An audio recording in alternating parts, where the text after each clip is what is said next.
क्या सच में राहु बदला लेता है, या ये पूरा खेल हमारे अपने कर्म और हमारे मन की परछाई है? हम सबने समुद्र मंथन की कथा सुनी है। देवता पंक्ति में बैठे हैं, भगवान नारायण मोहिनी रूप में अमृत बांट रहे हैं। राहु चुपचाप देवताओं का रूप धारण करके सूर्य और चंद्रमा के बीच बैठ जाता है। सूर्य और चंद्रमा पहचान लेते हैं, शिकायत करते हैं, सुदर्शन चक्र चलता है, सिर अलग हो जाता है। कहानी यही समाप्त नहीं होती, यहीं से असली रहस्य शुरू होता है।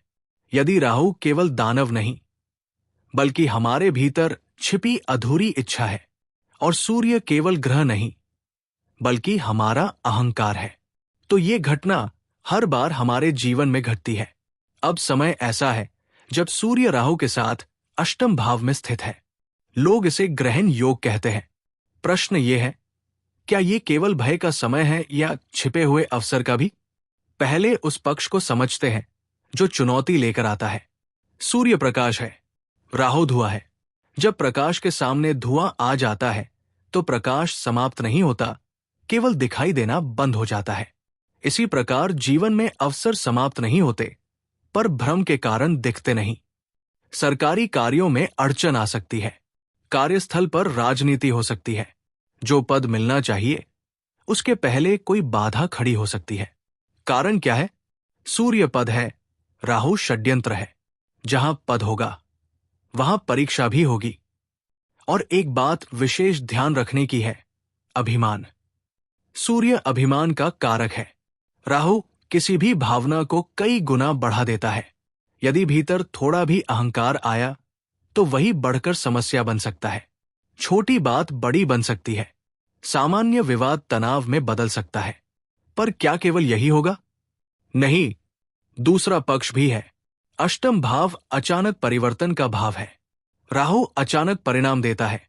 सूर्य धन भाव का स्वामी है। जब धन का स्वामी धन पर दृष्टि डाले तो आर्थिक विषयों में हलचल होना स्वाभाविक है। रुका हुआ धन मिल सकता है, अटका हुआ कार्य आगे बढ़ सकता है, परिवार से जुड़े कार्य पूरे हो सकते हैं, वाणी से जुड़े कार्यों में सफलता मिल सकती है, सोना चांदी या धातु से जुड़े कामों में लाभ हो सकता है। अचानक लाभ ही संभव है, परंतु प्रभाव पूरे महीने समान नहीं रहेगा। एक विशेष समय ऐसा होगा जब सावधानी अधिक आवश्यक होगी। उस अवधि में निर्णय सोच समझ कर लेना होगा। किसी पर आंख मूंदकर विश्वास नहीं करना चाहिए। धैर्य ही सबसे बड़ा कवच होगा। अब एक और प्रश्न उठता है, क्या ग्रह हमें परेशान करते हैं? ग्रह हमें नहीं, हमारे भीतर छिपी कमजोरियों को सामने लाते हैं। यदि भीतर असंतुलन है तो वह दिखेगा, यदि भीतर संयम है तो वही रक्षा करेगा। इस समय उपाय क्यों बताए जाते हैं? क्योंकि उपाय ग्रहों को नहीं, हमारी चेतना को संतुलित करते हैं। सूर्य राजा है, राजा से युद्ध नहीं, सम्मान किया जाता है। प्रतिदिन प्रातः सूर्य को प्रणाम करें, संभव हो तो जल अर्पण करें। ओम घृणी सूर्याय नमः का जाप करें। गायत्री मंत्र या महामृत्युंजय मंत्र का जप भी लाभकारी रहेगा। पर केवल मंत्र पर्याप्त नहीं, पिता का सम्मान करें, गुरु और वरिष्ठों का आदर करें। घर के मंदिर में कुछ समय शांति से बैठें, क्योंकि सूर्य है। यदि शांत हो गया तो राहु का धुआं आपको भ्रमित नहीं कर पाएगा। अमावस्या के दिन ग्रहण योग बनेगा। भारत में दृश्य नहीं होगा, इसलिए घबराने की आवश्यकता नहीं है, परंतु ब्रह्मांड की ऊर्जा में जो सूक्ष्म परिवर्तन होता है वो मन और परिस्थिति पर प्रभाव डाल सकता है। इसलिए सजग रहना आवश्यक है, भयभीत नहीं।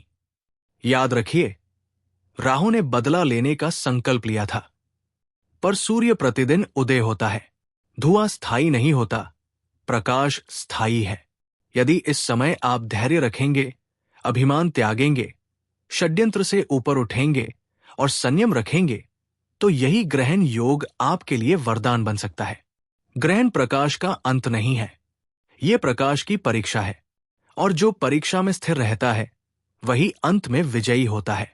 इसलिए इस समय का संदेश केवल एक है, धुआं चाहे जितना भी हो, अपने भीतर के प्रकाश को बुझने मत दीजिए।